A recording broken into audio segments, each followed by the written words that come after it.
It's finally time. We've just got to have a flat-out injury intervention. Let's discuss.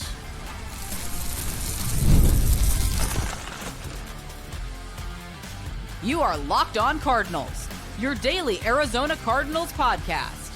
Part of the Locked On Podcast Network, your team every day. Cardinals, Alex Clancy here. Thanks for making Locked On Cardinals your first listen. Free wherever you get your podcast and on YouTube. Now the #1 sports podcast platform on the planet. It's time, man. Like, I've been pushing it away and pushing it away and pushing against it and pushing against it. But the injuries continue to pile up in a way and magnitude that I haven't seen in 15 years in the Valley. This isn't just, oh, the Cardinals have injuries, so does everybody else. We just got to talk about it. Like a full segment, we got to talk about it. Like, yeah, this is the reason, a large reason why things are happening. It's just enough is enough. I'm going to justify Jacoby Brissette. And also, at the end of the segment, I'm going to question if justifying him for this year is enough to bring him back for 2026 as the starter. And I've said it is, and I've also done some thinking, and it's like, obviously it's not cut and dry. Obviously it's not clear. None of this is. But there's one quarterback that I have in my mind that's like, well, would somebody like this be a better option? I'll discuss it.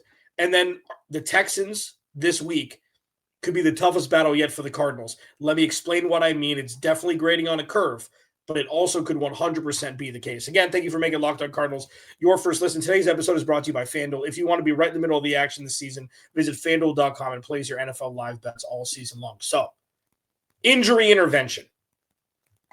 Trey Benson, first on the list. The window for him practicing closes tomorrow. So either he's going to be placed on the active roster, or they need to shut him down for the rest of the year, or they're going to have to shut him down for the rest of the year by rule. Paris Johnson Jr., doubtful at this point, week to week with an MCL sprain against the Texans. You're already out. You were out Will Hernandez. You're out Jonah Williams. And you're out a laundry list of players. Let's just do this quickly, and then we can discuss, okay? Starting on August 28th, this will only take a second.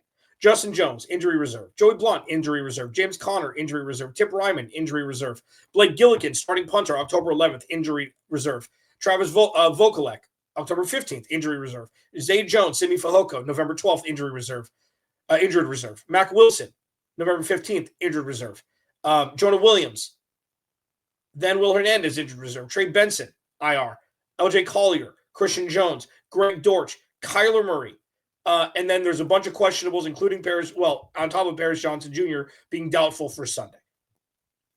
Amari, questionable. Marv, questionable. Max Melton, questionable. Walter Nolan, questionable. Adrian Taylor-Emerson, questionable. The Cardinals could be looking at a practice squad roster for the last month of the season.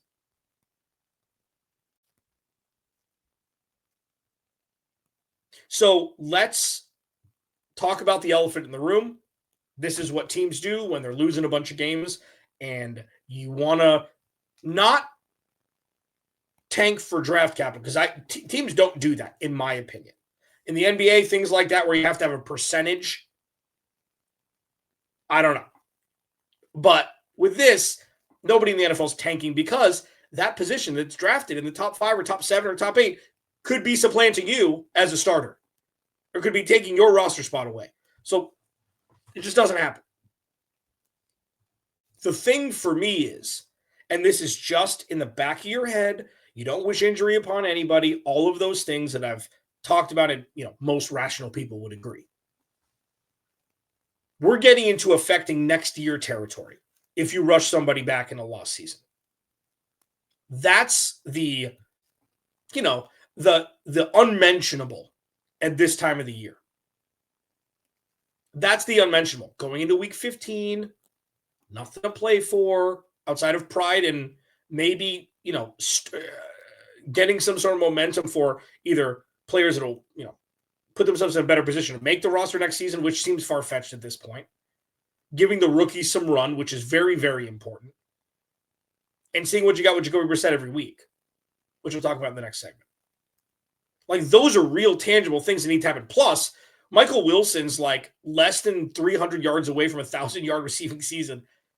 And all of this pretty much happened after week 5, which is bonkers.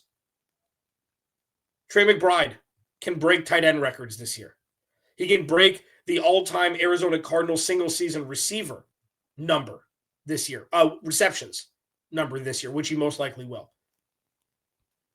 So there are some things, some, cosmetic things that can be reached this year in a season where the Cardinals may not win another game.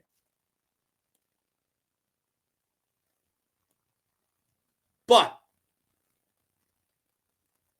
it's far enough along now.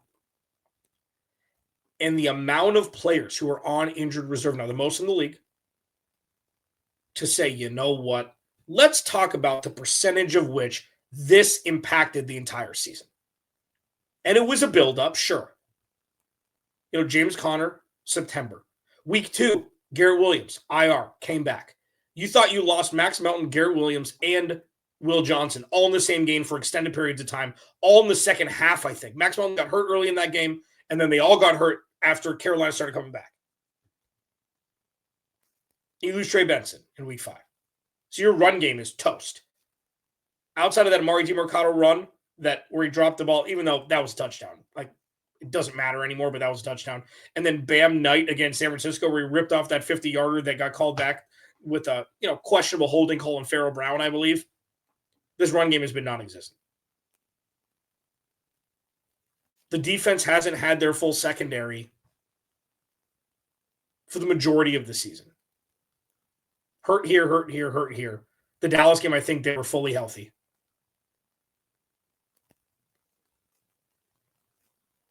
But what percentage of this, say 60% of this happened. 50% of this happened. 50% of games were missed. James Conner or Trey Benson are healthy right now. And it's not like they went on IR and then they came back. James Conner broke his foot, and that was it. Trey Benson has been on IR since week 5. And they have until tomorrow to activate him, or he's going to be out for the rest of the year. How much of this, and this is the tough question to ask, to get some sort of rational response at this point, and I understand as to why.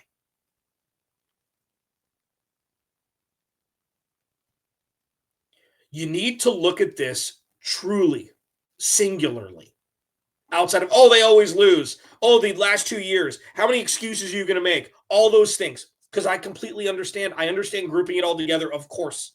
Because it's body of work for coaches and players. It's not just 1 year. I get it all. But if you're looking singularly, and you're looking at meteoric shifts in this organization roster-wise, and you'd expect to be some sort of coaching-wise, how much of it can be chalked up to, man, everybody got hurt in a year where they couldn't have anybody get hurt? Because what did I say all offseason? This locomotive can't stop.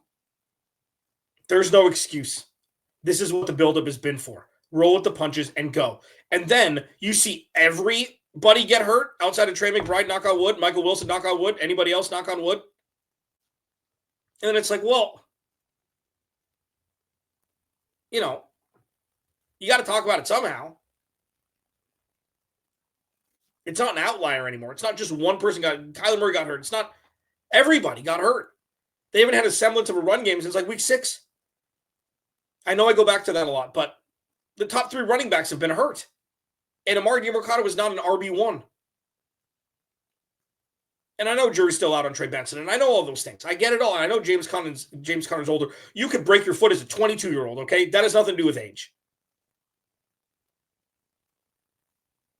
I think I'm at a point now where if you told me they brought back Jonathan Gannon because they chalked this season up to an injury-riddled and lost season enough of a percentage-wise to where it impacted his ability to coach a team, I would understand.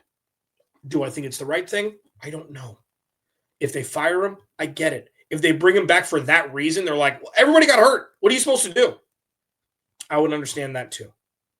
It's polarizing, but you can't. And I've waited as long as I possibly could. But with the Paris Johnson Jr. news and Trey Benson, you would think not getting activated tomorrow. What are they supposed to do? At this point, it's not an excuse for why the Cardinals are losing. It's a big bopper reason to why they're losing. So, had to have a little injury intervention with myself, with you. And, man, you hope that the rest of the guys can just hold on for the rest of the year and put everything on ice for a while. Locked On Cardinals, your team every day. I'm justifying Jacoby Brissette. It's not exactly what you think it's going to be. It's just another angle that needs to be discussed. We'll talk about it next. This episode of Locked On Cardinals is brought to you by FanDuel. NFL Sundays move fast, man. One big play and suddenly everything feels different. And that's what makes live betting with FanDuel so exciting. You're not just watching the game. You're reacting to it in real time. With FanDuel, you can place bets as the action unfolds, every drive, every momentum swing, every highlight moment. And live betting is best when the game starts to shift. The receiver gets hot, a defense tightens up, or a momentum flip after a turnover, like last night's game with the Eagles and Chargers, all the turnovers, all that stuff. Like, it would have been great to put some live cheese down with all of the swings back and forth, ending in the game-ending interception by Jalen Hurts. Unbelievable. Live spreads, I think those didn't fluctuate last night on FanDuel. Player props, turnovers, interceptions thrown by quarterback, up and down, up and down.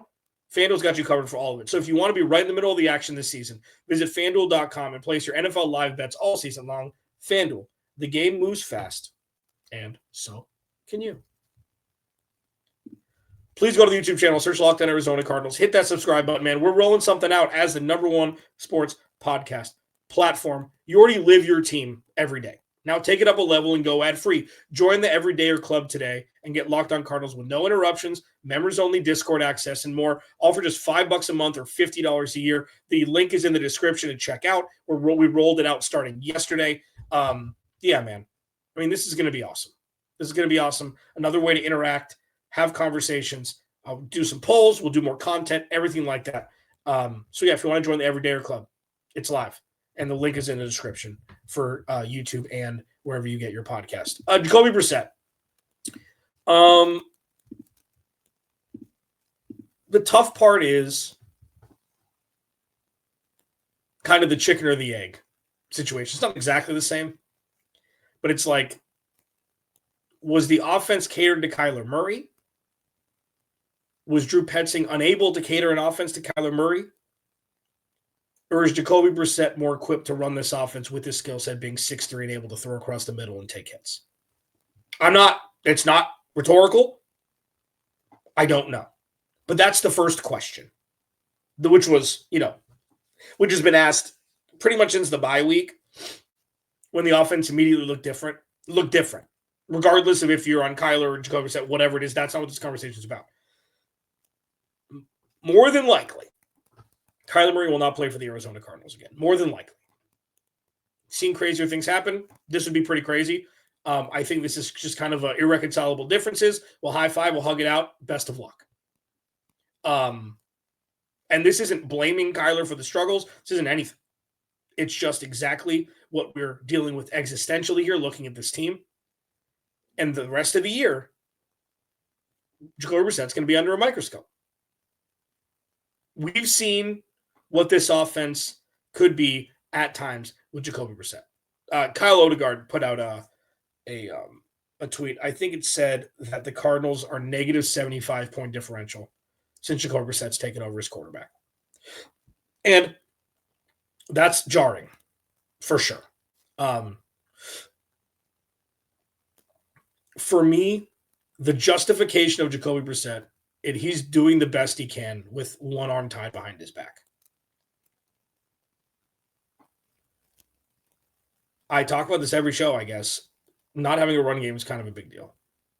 If somebody has a counterpoint to that, drop it in the comments. Like, I'd love to have the conversation. Always, always, always. If I'm overlooking something, please enlighten me. And again, not being sarcastic. It's just, in this day and age, if you can't run the ball for 100 yards a game, you're not going to win.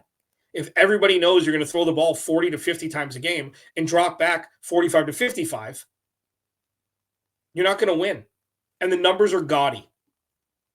The Trey McBride and Michael Wilson numbers are Madden on easy numbers, mostly Michael Wilson.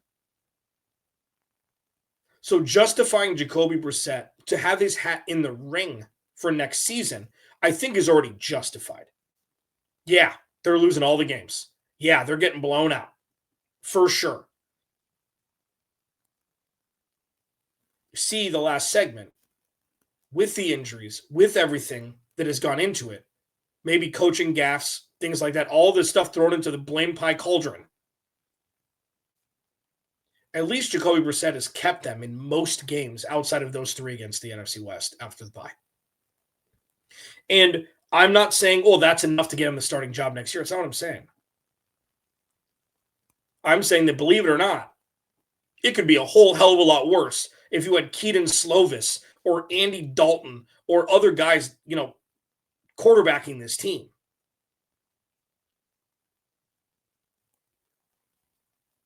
So when you go into next season, I know we're still a month away, and then, the onslaught of the playoffs and everything like that, where I'll be with you every day.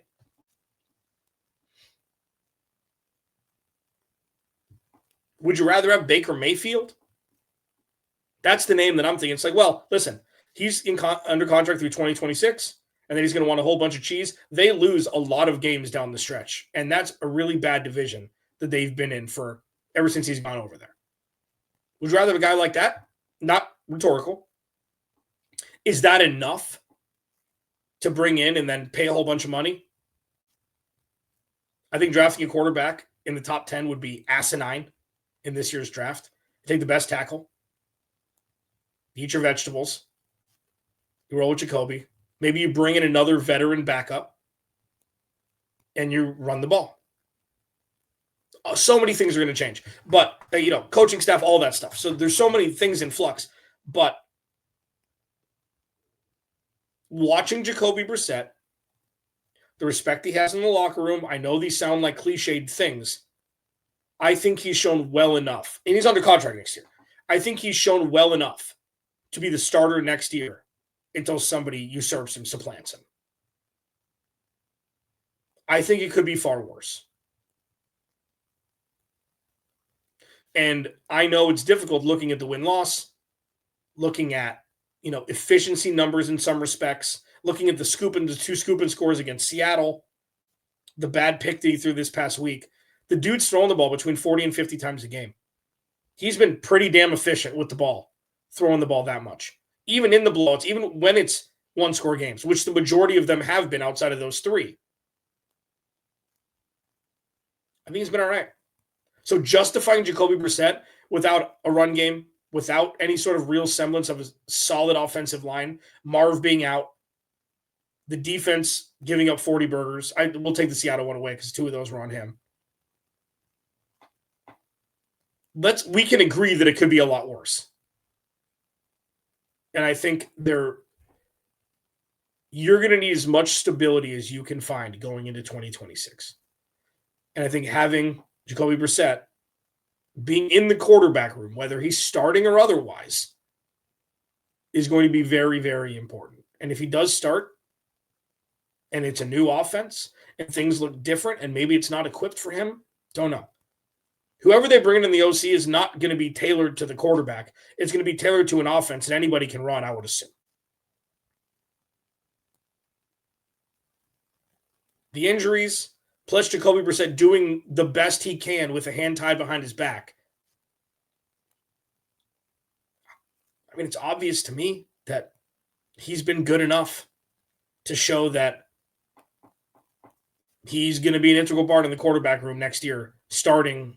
I mean, he's on the roster, obviously, but it's going to be difficult to find somebody at that price with that skill level and competency to start for the quarterback position with the Cardinals in 2026. It seems gloomy, but it's not. It's not. It's difficult to justify anything that's happened this year. But I think Jacoby Brissette has done a pretty good job with the hand he's been dealt since taking over. Locked On Cardinals, your team every day. The Texans. Is this the toughest battle yet for the Cardinals in 2025? I can say yes. It is graded on a curve. I'll explain why next. This episode of Locked On Cardinals is brought to you by our friends at Mint Mobile. So here's the thing. Mint Mobile is flipping wireless on its head. there's no reason to let big wireless drain your wallet, especially during the holidays. And right now, Mint Mobile is running their best deal of the year. All of their unlimited plans are 50% off. That means you can lock in 3, 6, or even 12 months off unlimited premium wireless for just $15 a month. It's the easiest way to take your overpriced phone bill and give it the full Scrooge treatment. And what makes this even better is how simple Mint makes the switch. No contracts, no nonsense, just real savings and real quality service. Switching to Mint lets you keep your same coverage for a lower price. Setup takes only a few minutes. You can bring your own phone and number without any issues. The service is fast and super reliable and, even on the go. Turn your expensive wireless present into a huge wireless saving future by switching to Mint. Shop Mint unlimited plans at mintmobile.com/LockedOnNFL. That's mintmobile.com/LockedOnNFL. Limited time offer, upfront payments of $45 for 3 months, $90 for 6 months, or $180 for 12 months. Plan required, $15 a month equivalent. Tax and fees, initial plan term only. More than 35 gigabytes may slow when network is busy. Capable device required. Availability, speed, and coverage varies. See mintmobile.com.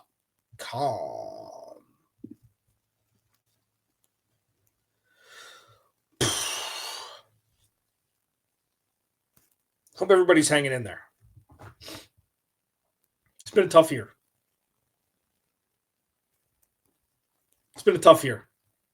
It's funny.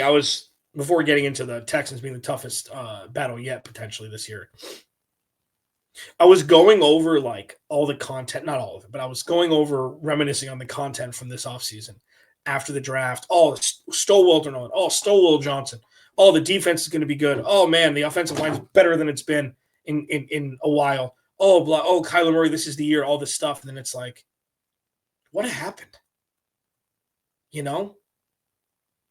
What happened? So many things went the opposite of what rational and conventional thought would lend you to think would happen. You're at 3-10, staring at 3-14, man. And of course, the funniest thing is going to be when the Cardinals beat Atlanta, which allows the Rams, who have their pick, to leapfrog the Cardinals in the standings for the draft. It's just so poetic. But here we are. I think the Texans is going to be the toughest battle for the Cardinals in 2025 because of all the injuries. Paris Johnson out against this pass rush. You got Isaiah Adams starting. Yeah, Kelvin Beachum on the right side. We'll see if Evan Brown plays or if it's going to be a rookie. This is the best defense in the NFL.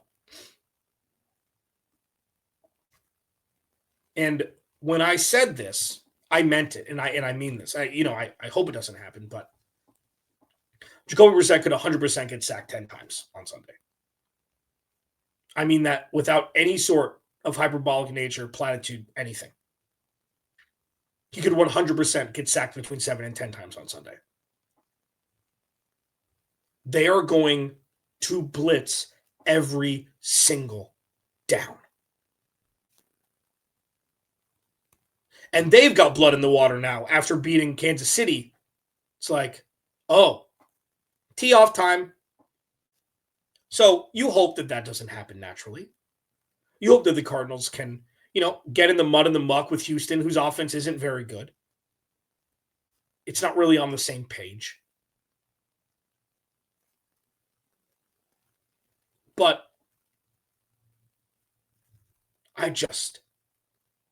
this is going to be a nightmare. At least with the Rams, the Rams had given up a lot of points to many teams. They gave up a 30-burger to Carolina the week before. They have had a proclivity to be leaky on defense. The 49ers also. Weeks before. Jacksonville, they were in that game. They should have won that game. But this one, on the road, with Paris Johnson Jr. doubtful, everybody hurt.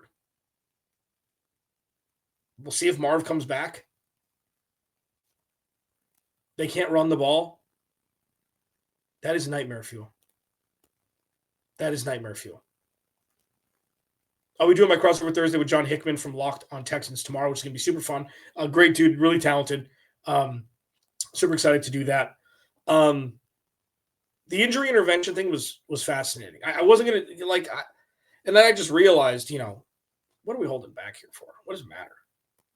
Injuries are now, it's just Paris Johnson and then Trey Benson before tomorrow. Like I'm having Donnie Jewin from Sports Illustrated on tomorrow. But I am recording it today, so we'll see what happens. We'll be kind of TBD on that with Trey Benson. Let's just assume that he's on the shelf the rest of the year. I'd be surprised if they brought him back. But, we'll see. The injuries are just, like when you see Paris on top of everybody else, it's just like, man. Fielding an NFL level roster 1 to 22 it's going to be challenging the rest of the year. It's going to be challenging. Jacoby Brissette, the justification isn't that he's an incredibly great option at quarterback in 2026. It's more so he's shown enough proof of concept wise that if you have a run game and an offensive line that can protect and he only has to throw the ball 30 times instead of 50, it could be a lot worse. He's an efficient quarterback. And then the Texans, man. Will Anderson, Daniil Hunter, those DBs. Whew, could be rough sledding. Alex Clancy, Locked On Cardinals, Donnie Jewin from Sports Illustrated joins me tomorrow. Remember, without you, there is no me. I'll talk to you tomorrow.